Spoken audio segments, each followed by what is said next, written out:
দর্শক নিশ্চয়ই দেখতে পাচ্ছেন যে একটা আহ, সত্যি একটা ঐতিহাসিক মুহূর্ত। তারেক রহমানকে বহন করে নিয়ে যাচ্ছে, দূর থেকে দেখা যাচ্ছে একটা বাস। এটা বুলেট প্রুফ এবং নিরাপত্তা বলয়, কিন্তু খুব সুশৃঙ্খল ভাবে যাচ্ছে। আসলে এই যাওয়াটা বর্তমান অবস্থায় তারেক রহমানের একটা নতুন মিশন, নতুন যাত্রা। এতদিন আমরা দেখেছি যে ভিন্ন একটা প্রেক্ষাপট, সেটা হচ্ছে শেখ হাসিনার নেতৃত্ব, তার রাজত্ব, তার দুঃশাসন সবই বাংলাদেশ দেখলো। খালেদা জিয়ার নেতৃত্বে বাংলাদেশ চলেছে। কিন্তু আজকে থেকে বলা যায় আনুষ্ঠানিকভাবে একটা নতুন নেতৃত্বে প্রবেশ করলো বাংলাদেশ। আর সেই নেতৃত্বের পুরোভাগে আছেন তারেক রহমান, যিনি ঢাকায় আসলেন। এসে একটা ভিন্ন ধরনের আমরা দৃশ্যও দেখলাম, যে তিনি জুতা খুলে মাটি স্পর্শ করলেন বিমানবন্দরের বাইরে, লাউঞ্জের বাইরে নিচে এসে তিনি মাটি স্পর্শ করলেন। অর্থাৎ 17 বছর 3 মাস পর তিনি দেশের মাটি স্পর্শ করলেন, সেটি আমরা কিন্তু দেখলাম।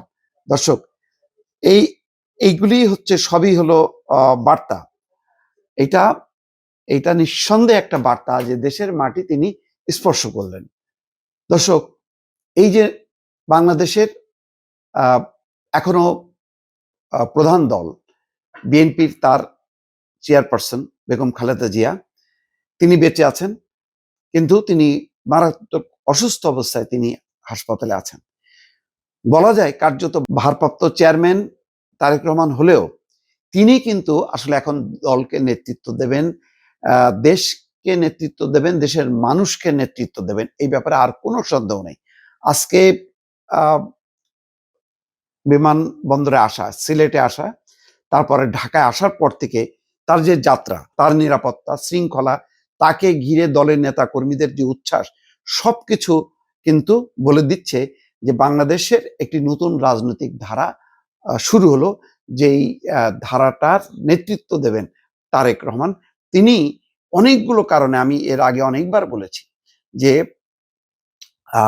তারেক রহমানের নেতৃত্বে যে বিএনপি বলা যায় যে সর্ববৃহৎ একমাত্র গণতান্ত্রিক রাজনৈতিক দল। অনেকেই গণতন্ত্রের চর্চা করছে, কিন্তু তারা আসলে গণতান্ত্রিক দল না। তারা নানা আদর্শের বিশ্বাস করে, কিন্তু গণতন্ত্রে তারা মানে ঠাঁই নিয়েছে, মাথা গুঁজেছে, আশ্রয় নিয়েছে, কিন্তু তারা আসলে গণতান্ত্রিক শাসন ব্যবস্থা না। তারা অন্য শাসন ব্যবস্থা প্রবর্তন করতে চায়, প্রতিষ্ঠা করতে চায়। তার বিপরীতে আওয়ামী লীগ গণতান্ত্রিক দল হলেও যেহেতু এটি ফ্যাসিবাদে রূপ নিয়েছে, সুতরাং এখন এই অধ্যায়টা শেষ। এখন গণতান্ত্রিক দল হিসেবে বিএনপিরই কিন্তু একমাত্র অস্তিত্ব আছে, যেই অস্তিত্ব নিয়ে এখন তারেক রহমানকে নতুন নতুন রাজনৈতিক চ্যালেঞ্জ মোকাবেলা করতে হবে। আজকে তিনি এসছেন, আসার পর দেখলাম যে তার শাশুড়ি তাকে বরণ করলেন, যেখানে তার মা থাকতে পারতেন, কিন্তু মা অসুস্থ অবস্থায় এভার কেয়ার হসপিটালে। তারপরে প্রধান উপদেষ্টা ডক্টর মোহাম্মদ ইউনূসের সঙ্গে কথা বলেছেন। প্রথমেই তিনি মির্জা ফখরুল ইসলাম আলমগীরকে জড়িয়ে ধরলেন, তারপরে মির্জা আব্বাস, অন্যান্য নেতা আছেন। তারপরে বাসে করে নেতাদেরকে নিয়ে তিনি একসঙ্গে রওনা হচ্ছেন। এখনো পর্যন্ত যেই টেলিভিশনে দেখা যাচ্ছে যাচ্ছেন। এই যাত্রাটা সুন্দর একটা যাত্রা, নিরাপত্তা বেষ্টনীর মধ্যে। কিন্তু সবচেয়ে বড় কথা হলো শেষ পর্যন্ত ওনার নেতৃত্ব, ওনার বক্তব্য, ওনার ভাষণ, ওনার দিক নির্দেশনা এখন খুবই গুরুত্বপূর্ণ।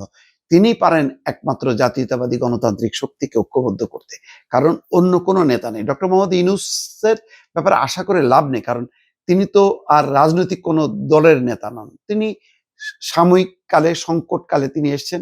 তিনি সফল হোক ব্যর্থ হন, এটা আমাদের কপাল। হয়তো এটা রাজনীতিরই ভুল যে কেন এত বিলম্বে নির্বাচনটা হচ্ছে। এই পরিস্থিতি, যে পরিস্থিতিতে উপনীত হয়েছে, যেই মপতন্ত্র গ্রাস করছে বাংলাদেশকে, তার আগেই উত্তরণ ঘটতে পারতো। যাক, সেই ভুলের থেকেও হয়তো একটা শিক্ষা, সেই শিক্ষা নিয়ে তারেক রহমান এখন নেতৃত্ব দেবেন। এবং তিনি কতখানি সংগঠিত করতে পারেন গণতান্ত্রিক রাজনৈতিক শক্তিকে, সেটাই আসলে বিষয়। উৎসব বিএনপির, কিন্তু জাতির প্রত্যাশা কিন্তু একটা দায়িত্বশীল নেতৃত্বের জায়গা থেকে সবাইকে ঐক্যবদ্ধ করা এবং নিরাপত্তা নিশ্চিত করা, শান্তি প্রতিষ্ঠা করা, এটি হচ্ছে মানুষের আসলে চাওয়া।